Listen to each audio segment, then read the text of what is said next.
Do'stlar, Shveysariya dunyoga o'zining Rolex soatlari bilan mashhur va banklari bilan, qolaversa o'zining pishloqlari bilan mashhur. Nimaga bu yerda pishloqlar mazzali? Mana bunaqa echkilardan olinadigan sutlar chunki juda shirin.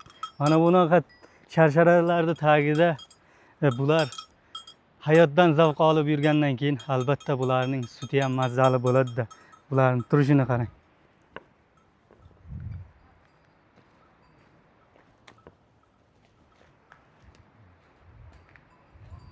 Sezmaysanmi?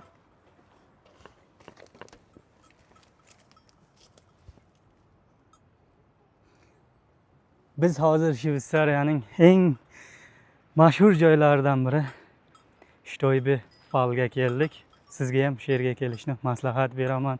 Mana shu sharsharani tagida ota-onangizni olib kelib, maza qilib sayohat qilish sizga ham nasib qilsin.